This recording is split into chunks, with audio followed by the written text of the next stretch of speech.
বর্ষাকাল, সুতরাং বৃষ্টি তো হবেই, কিন্তু সারাদিন সমানে জল পড়বার পর রাত্রিরেও তার এমন বিরাম হবে না জানলে আমরা বোধহয় সেই কলকাতা ছেড়ে এই অজপাড়াগায় ফুটবল খেলার লোভে আসতাম না। জায়গাটা যেমন পাণ্ডব বর্জিত দেশ, তাই বা কে জানত। খবরের কাগজে নসিপুরে নগেন্দ্র মেমোরিয়াল শিল্ডের নাম দেখে ভবেশ একটা এন্ট্রি করে দিয়েছিল। ভবেশ আমাদের দি আনবিটেন 11-এর অত্যন্ত উৎসাহী কর্মঠ সেক্রেটারি। খেলাটা ফুটবল এবং এন্ট্রি ফি 8 আনার নিচে থাকলে সে চোখ বুঝে একটা চিঠি ছেড়ে দেবেই, তা সে খেলা যেখানেই হোক না কেন। আনবিটেন 11 6 মাসের পরমায়ুতে এ পর্যন্ত কাউকে পরাস্ত করতে পারেনি। সেই দিক দিয়ে আমাদের রেকর্ড আনবিটেন সত্যি।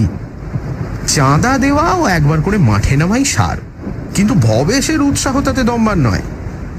গোড়ার দিকে কলকাতার একটু আধটু নাম করা শিল্ড বা কাপে নামতে গিয়ে আমাদের একটু অসুবিধে হয়েছে, এই কথা স্বীকার করা ভালো। দর্শকেরা আমাদের খেলায় উৎসাহিত হয়ে এমন হাততালি দিতে শুরু করেছে যে খেলা শেষ হয়ে গেলেও থামেনি। অনেকে হাততালি দিতে দিতে আমাদের পেছনে বাড়ি পর্যন্ত এসেছে, এ আমার নিজের চোখে দেখা। আমরা হেরে গেলেও খুব খারাপ খেলি না, কিন্তু ভালো খেলেও এতটা আমাদের নিয়ে বাড়াবাড়ি করা ঠিক বরদাস্ত করতে পারছিলাম না।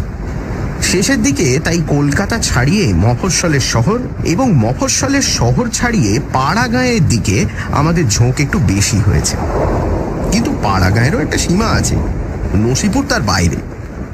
নগেন্দ্র মেমোরিয়াল শিল্ডের কর্মকর্তারা আমাদের চাঁদা পেয়ে খুশি হয়ে জানিয়েছিলেন যে স্টেশন থেকে 1 পা গেলেই তাদের ক্লাব ও খেলার মাঠ, আমাদের কোনো কষ্টই হবে না। স্টেশনে তারা লোকও রাখবেন। লোক বলতে স্টেশন মাস্টার ও 1 পা বলতে ঘটোৎকচের পা, সেটুকু তারা উজ্জ্ব রেখেছিলেন।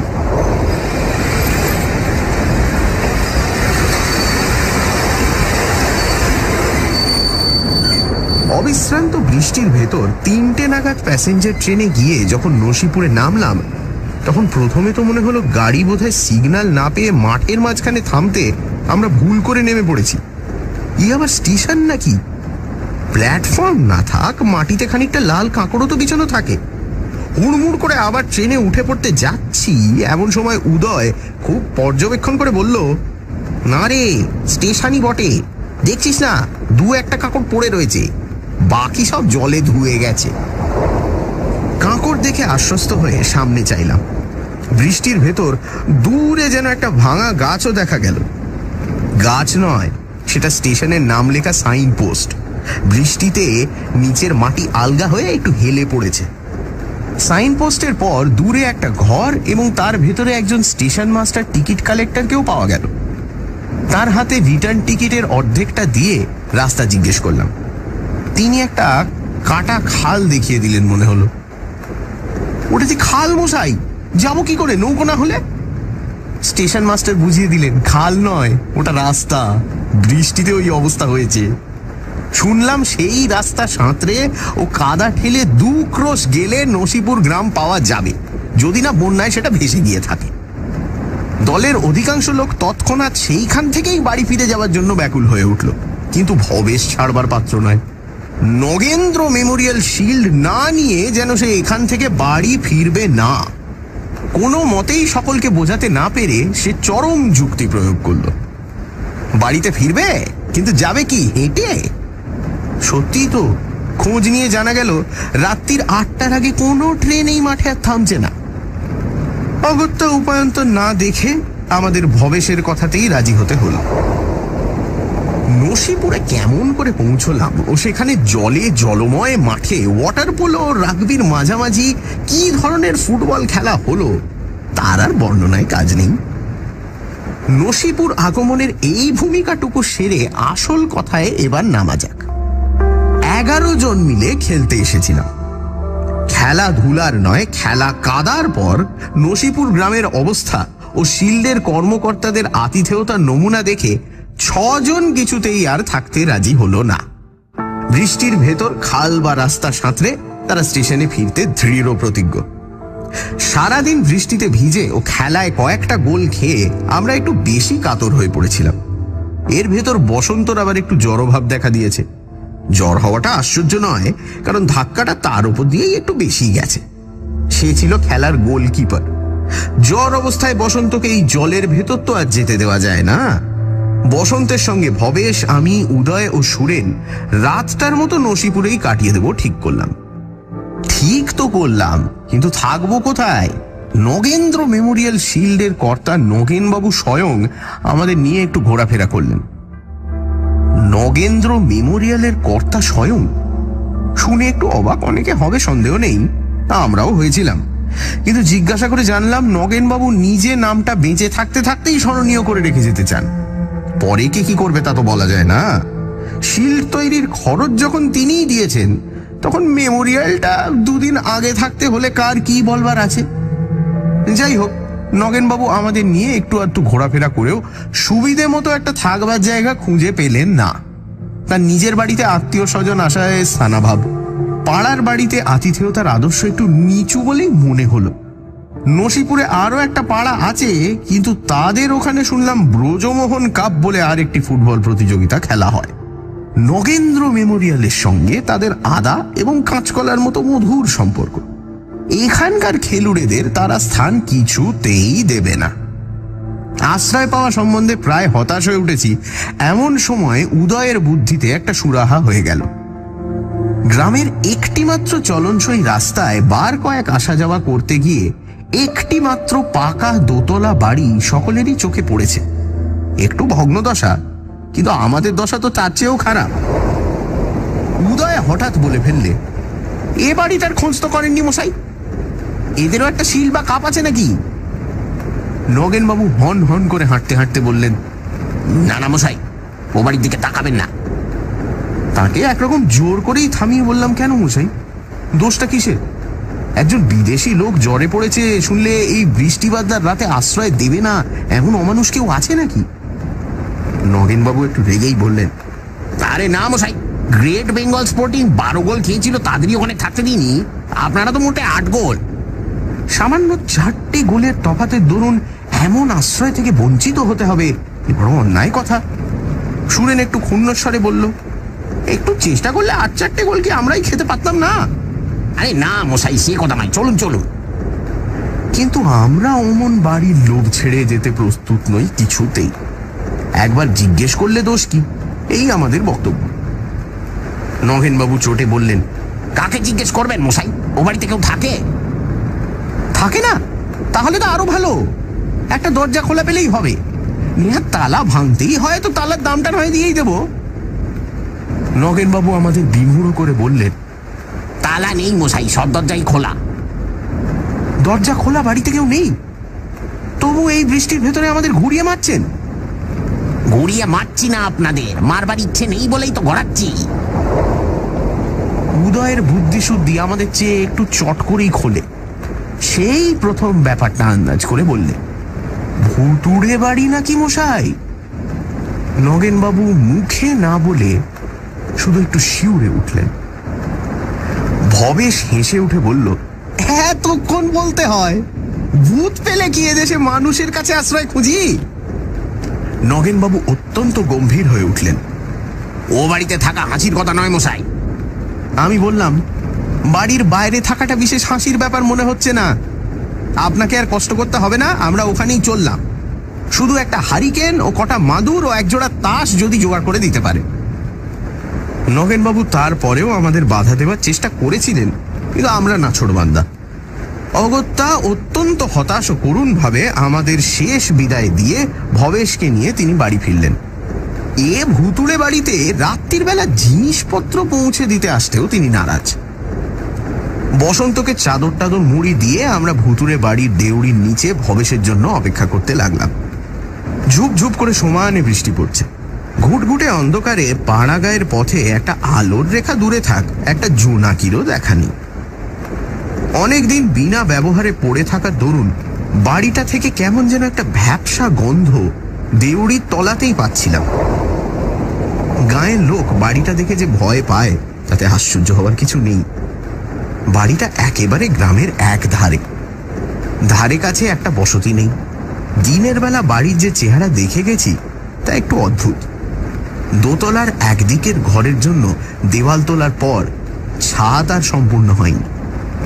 ছাদহীন দেওয়ালগুলো দরজা জানলার শূন্য ফোকর নিয়ে যেভাবে দাঁড়িয়ে আছে, তাতে বাড়িটার চেহারা সত্যি কেমন যেন বদলে গেছে। বৃষ্টিতে অন্ধকারে বাড়িটাকে এখন অবশ্য আর দেখা যাচ্ছিল না, কিন্তু কেমন একটা চাপা অস্বস্তির আবহাওয়া টের পাচ্ছিলাম। ভবেশ একটা চাকরের মাথায় কিছু বিছানা চাপিয়ে হাতে একটা লণ্ঠন নিয়ে খানিক বাদে এসে হাজির হতে সত্যিই খুশি হলাম। চাকরটা আমাদের জিনিসপত্র দেউড়ির কাছে নামিয়ে দিয়েই যেভাবে পড়ি কি মরি করে দৌড় দিল, তা একটা দেখবার জিনিস।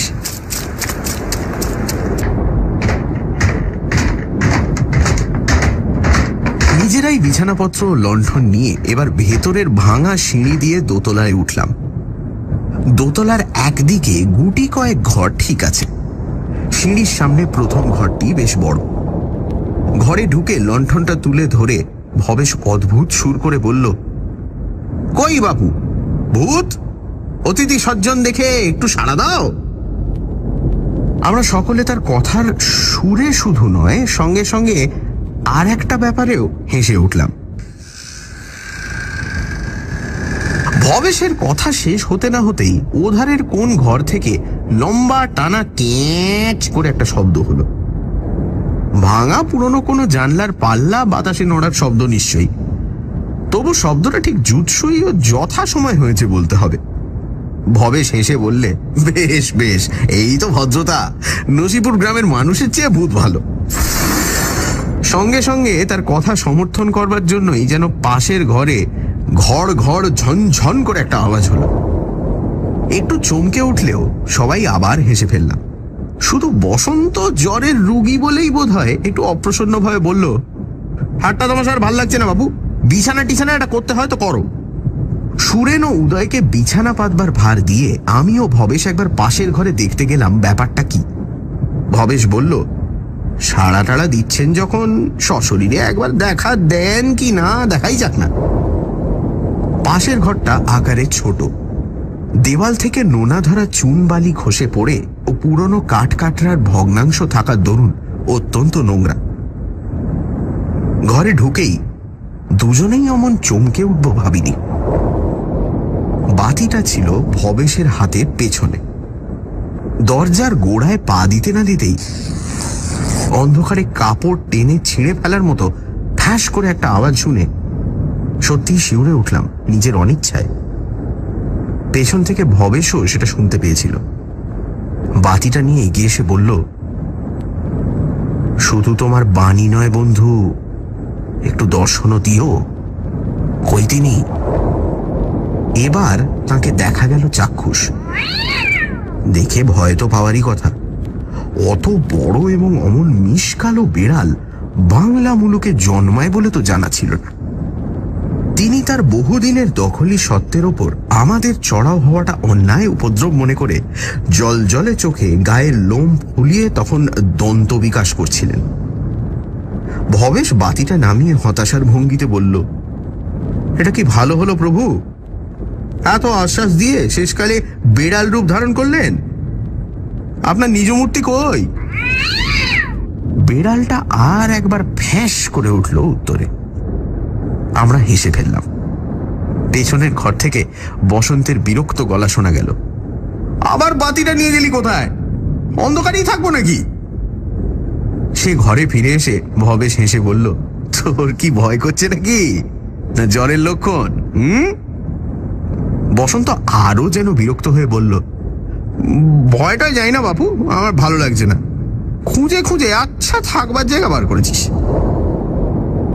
আমরা সবাই মিলে তাকে অবশ্য ঠাট্টায় নাকাল করে তুললাম, কিন্তু তা সত্ত্বেও মনে হচ্ছিল অস্বস্তি একা বসন্তরই হয়নি। সামনে দীর্ঘ রাত। খাবার দাবার নগেনবাবু চাকরের সঙ্গে যা পাঠিয়েছিলেন তার সৎকার করে বসন্তকে একটা বিছানায় শুতে বলে আমরা আর একটায় তাস খেলতে বসলাম। কেন বলা যায় না, সমস্ত দিন বৃষ্টিতে ভিজে ও ফুটবল খেলায় ক্লান্ত হলেও ঘুমোবার জন্য শুতে কেউ ব্যাকুল নয় দেখা গেল। রাত্রের সঙ্গে বৃষ্টির বেগও ক্রমশ যেন বাড়তে লাগল। সেই সঙ্গে পুরনো বাড়ির দরজা জানলার নানান রকম আওয়াজ ক্ষণে ক্ষণে। তা তাস খেলাটা তার মাঝে কিছুতেই যেন জমল না। একসময় সবাই তাস ফেলে দিলাম।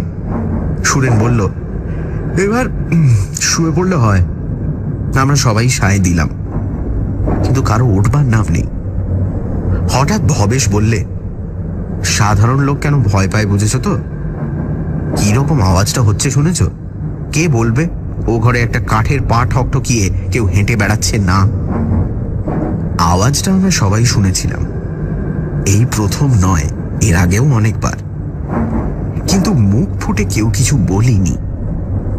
ভবেশ আবার বললে, এসব থেকেই মানুষ ভূত তৈরি করে। ভবেশের কথা শেষ হতে না হতেই উদয় বলল, তা না হয় হলো, কিন্তু এমন আওয়াজটাই বা কিসের? ও তো আর জানলা নাড়া শব্দ নয়। আমরা পরস্পরের মুখ চাওয়াচাওয়ি করলাম একবার। সকলেই একটু যেন হতভম্ব। হঠাৎ সুরেন লণ্ঠনটা নিয়ে উঠে পড়ল। সঙ্গে সঙ্গে আমরাও উঠে পাশের ঘরে গিয়ে হাজির হলাম। কই, কোথাও কিছু নেই তো। ভবেশ হেসে উঠল, আমাদের ভয় ধরল নাকি? তার হাসিটা খুব আন্তরিক শোনালো না। উদয় হঠাৎ চাপা উত্তেজিত কণ্ঠে বলল, কিন্তু ওটা কি? আমাদের সকলের দৃষ্টি তখন সেদিকে পড়েছে। আমি গিয়ে সেটা হাত দিয়ে তুলে ধরলাম। একটা কালো রঙের খানিকটা ছেঁড়া কাপড়। হেসে বললাম, রজ্জুতে সর্পভ্রম হচ্ছে নাকি? এবার ভবেশই বলল, কিন্তু বেড়ালটা গেল কোথায়? ওইখানেই দেখেছিলাম না? তাও তো ঠিক, বেড়ালটা তো এইখানেই দেখা গেছিল। এই কাপড়টাকেই ভুল করে কি? না, তাও সম্ভব নয়। স্পষ্ট তাকে দেখেছি, রাগের ফোঁসফোঁসানি শুনেছি নিজের কানে। তবু হেসে বললাম, বেড়ালটা কি তোমার জন্য এতক্ষণ বসে আছে? সে কখন সরে পড়েছে।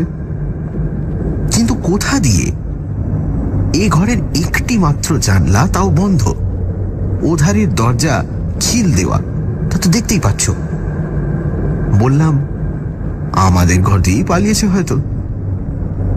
মুখে বললেও মনের খটকা গেল না। আমাদের ঘর দিয়ে কোনো বেড়ালের পক্ষে আমাদের অজান্তে যাওয়া সম্ভব তো নয়। একেবারে দরজার সামনেই আমরা তাসের আসর পেতে বসেছিলাম। একটা ধ্বংস মিশকালো বেড়াল পেরিয়ে গেলে জানতে পারবো না, এমন বেহুশ আমরা ছিলাম কি? ভবেশ বলল, থাকবে, বেড়ালের অন্তর্ধান তত্ত্ব নিয়ে মাথা ঘামাতে। আর তার মুখের কথা মুখেই রয়ে গেল। আমাদের সকলের শিরদাঁড়া বেয়ে একটা বরফ গলানো জলের স্রোত নেমে গেল বিদ্যুৎ বেগে। ওধারের ঘরে বসন্তর সে কি আতঙ্কের চিৎকার! উত্তেজনার মুখে আমরা সকলেই তাকে অন্ধকারে ফেলে এসেছি। ছুটে সবাই এ ঘরে এলাম। বসন্ত ছাইয়ের মতো মুখ করে উঠে বসেছে। তার কপাল মুখ অসম্ভব রকম ঘেমে উঠেছে। হয়েছে কি? কি হলো? বসন্ত হাঁপাবে না কথা বলবে?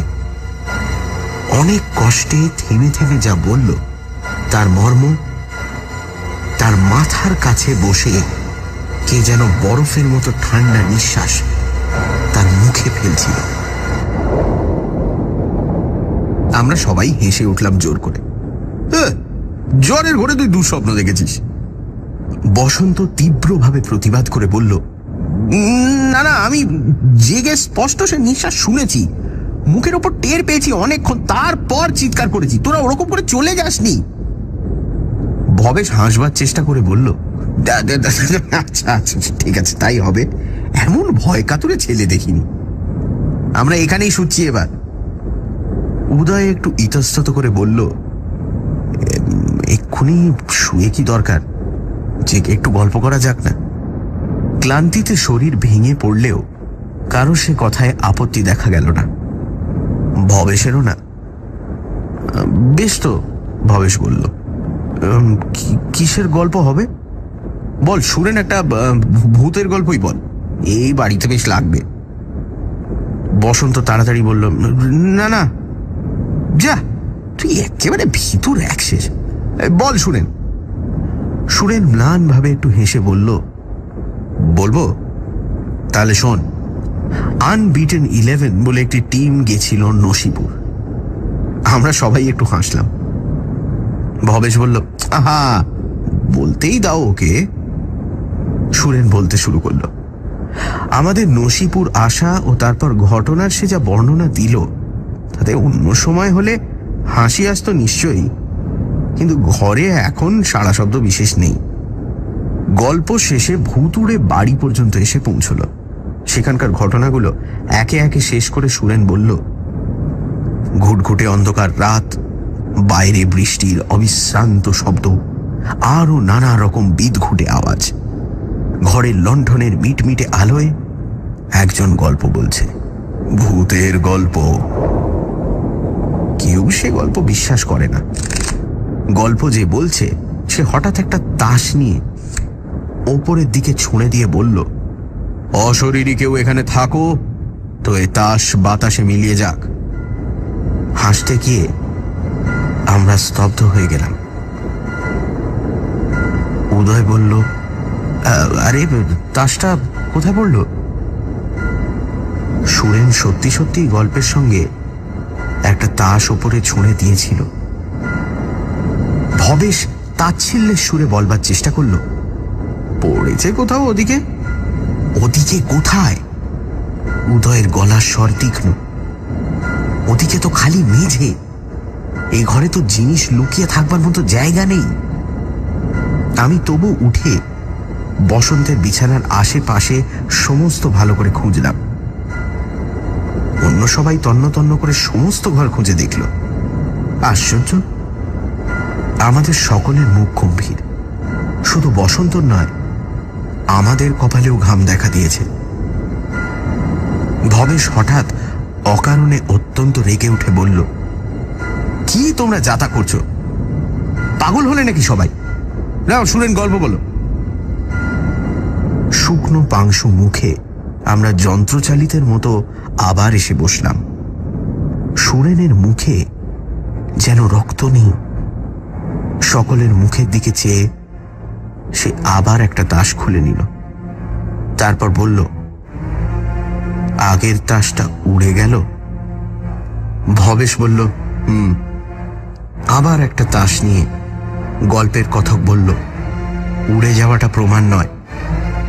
সুরেনের স্বর অত্যন্ত অস্ফুট। এবারের তাস থেকে একটা মস্ত কালো বেড়াল বেরিয়ে। বসন্তর চিৎকার বুঝি সকলের ওপর শোনা গেল। তার বিছানার ঠিক পায়ের কাছে।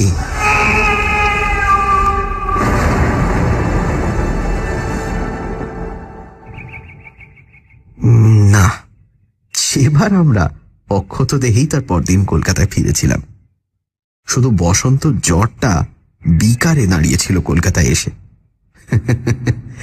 বেচারাকে ভুগতে হয়েছিল অনেক দিন।